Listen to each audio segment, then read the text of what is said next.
My name is Cameron, a simple man living in Karachi, Pakistan. My livelihood comes from driving a rickshaw. Just like every other morning, I was waiting for passengers when a husband and wife approached and asked to go to the station. The fare was good, more than usual, so I agreed without hesitation. After dropping them off at the station and turning back, I saw a girl walking toward me. I thought maybe she needed a ride, so I stopped the rickshaw. She looked around 25 or 26 years old, wearing a sari, walking with an odd stumble. Silently, she sat in the rickshaw and signaled to go. I assumed she wanted to go to the main road, so I started driving. The entire ride, I kept glancing at her through the mirror. A bindi on her forehead hinted at her Hindu background. Soon we were off the route to the station. I turned and asked, "Madam, where do you want to go?" But she remained silent, clutching a bundle to her chest, likely all her belongings. I repeated the question, and she said, "Just keep driving." It felt like she was new in the city, maybe trying to recognize her surroundings. I kept driving until even the main road was behind us. Again, I asked, "Madam, please tell me where to drop you." She softly said, "Wherever there's a Muslim neighborhood, drop me there." I replied, "This entire area is Muslim, but at least give me a name or address." She lowered her eyes and said quietly, "I have nowhere to go. Drop me wherever your heart desires." Her tone shocked me. Slightly irritated, I asked, "If you didn't know your destination, why did you start this journey?" That was enough to break her. She burst into tears. Her weeping melted my heart. I turned to look as she looked as delicate as a flower, her eyes full of depth and pain, like they held a century of silence. Gently, I said, "Madam, I didn't mean to upset you. Tell me where you want to go, and I'll take you there without asking for a fare." In a trembling voice,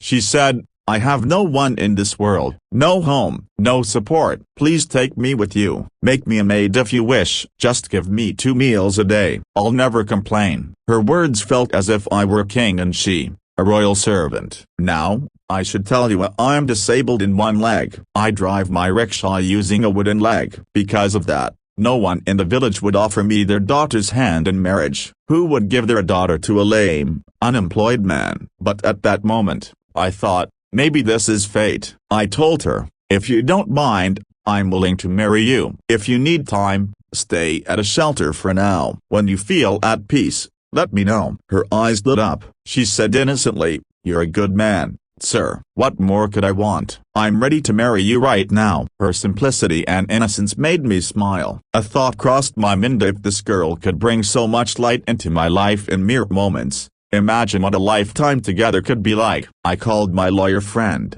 Faizan, and explained everything. After a brief silence, he said gently, "Cameron, bye. This is delicate. Think carefully." "But I agree with you. Your words show this girl has a pure heart." He gave his advice, then said, "Bring her to the courthouse." Until now, I hadn't even asked her name. After the call ended, I looked at her and asked gently, "What is your name?" With a soft smile, she replied, "Simran." Her name was just as simple and graceful as she was. I turned the rickshaw and reached the courthouse within 10 minutes. We went to Faizan's office. The first thing he asked for was sweets. Laughing, I said, "We'll save the sweetness for after the wedding." I told him again that I wanted to marry this girl. He arranged everything at the tea, 2 or 3 witnesses, and the qazi to register the marriage. In Faizan's office, while others sat, I wished Simran had a dupatta or scarf to cover her head. But she wore a sari, and its long pallor swayed at her waist. I calmed my heart and stayed patient. At the time of the marriage,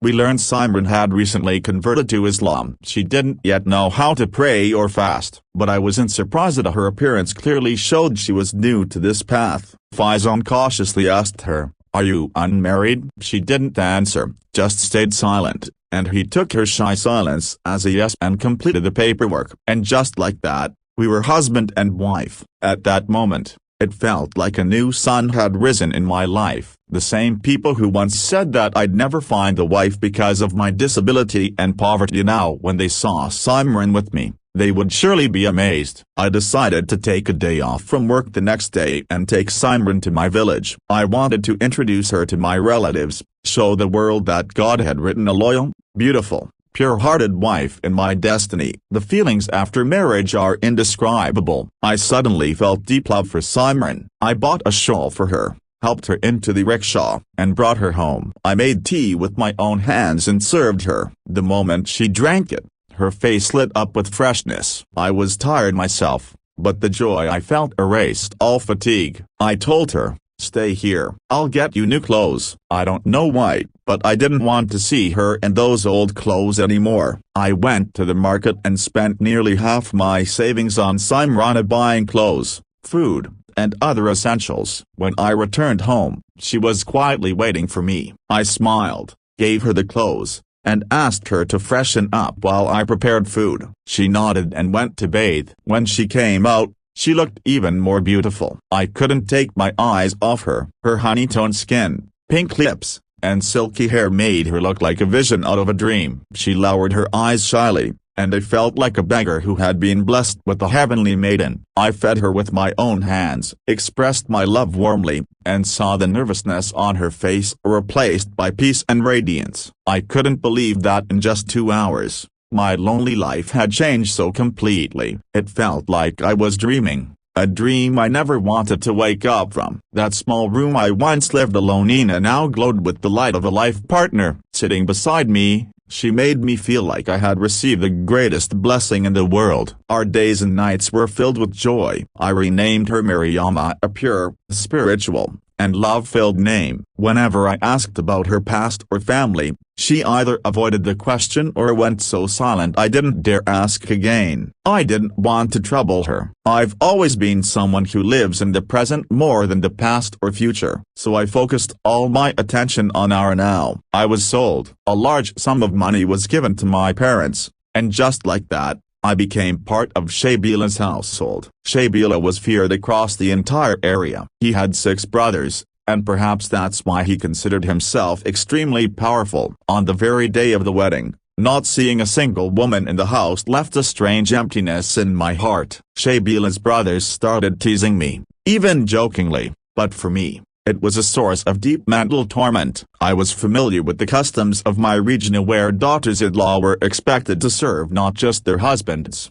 but also their brothers-in-law and elder brothers-in-law. In fact, it was often said that spending nights with them was also considered acceptable. But my heart never accepted such filth. I began to feel disgusted by their looks, their words, and their touch. That day marked the beginning of a new era of suffering that never seemed to end. I had become a silent toy in that house, cooking, fetching water, cleaning the house all day, and by nightfall, facing another painful experience. I felt less like a human and more like a goat my parents had tied to a stake. The most shocking part was that during the day, these same people would call me Babi Jan and act respectable and decent in front of the community. One day, I confided in an elderly woman who lived next door. After hearing my pain, she sighed and said, "I had 3 younger brothers-in-law and 2 elder ones. I never objected to who my husband was. You girls of the new generation are strange. It's a woman's duty to serve all the men of the house. You must understand what it means to be a woman. Endurance is your destiny." Hearing her words, my soul trembled. I asked her, "Is this kind of mistreatment and injustice common in every home?" She lowered her head and said, "These are our traditions, and you must follow them." Maybe that's why people took everything in dowry from the bride's family, but after marriage, no one cared what the girl was going through. Since childhood, I must have had the guidance of some pure spirit that never allowed me to accept such filth. I decided to run away, but I didn't know where to go. A little distance from the village, there was a bus stop. Without thinking, I boarded a bus. All I felt inside was fear of being dragged back into the same darkness. The journey was long, but I felt a sense of peace knowing that at least I had escaped that hell. In one corner of the bus sat a young couple. The man had a radiant beard, and the woman was veiled in a black burqa. I looked at them with wonder and longing at such simplicity, such purity between them. Suddenly, my eyes caught a filthy man staring shamelessly at the woman in the burqa. But as soon as her husband noticed, a storm erupted on his face. Becoming the very embodiment of honor and protection, he sprang at the man like lightning, scolding him fiercely. The conductor and other staff joined in, and eventually, That shameless man was thrown out of the bus. Seeing this, I was shocked. Could a man really protect his wife with such intensity? In my area, manhood was defined by the belief that if another man's eyes fell on a woman, her owner might even sell her for a few coins. But today, I saw a new image, one that became a beacon of hope for me. I found out that the man was a Muslim. In that moment, I made a decision. If I ever married again, it would be to a Muslim, one who considers his wife a responsibility and not an object for sale. That's why when I sat in your rickshaw, I asked to be dropped off in a Muslim neighborhood. And when I met you, the peace and dignity in your eyes made my heart testify, yes, this is the man who could be my refuge. When you fought with Shabila, an overwhelming feeling stirred in my heart that I can't describe. I fell in love with you. I became indebted to you. Please forgive my mistakes. I will honor you as my king for the rest of my life. If you ask,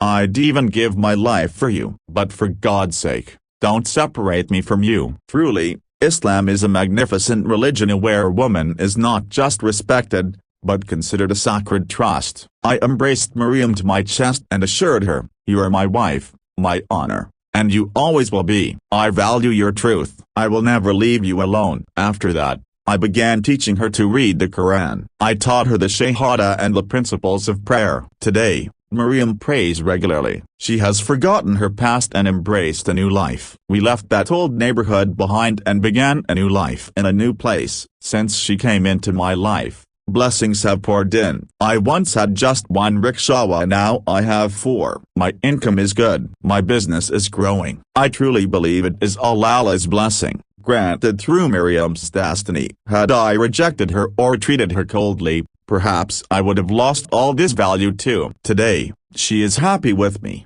content. We have 2 beautiful children, 4 rickshaws, and a life full of sacred love.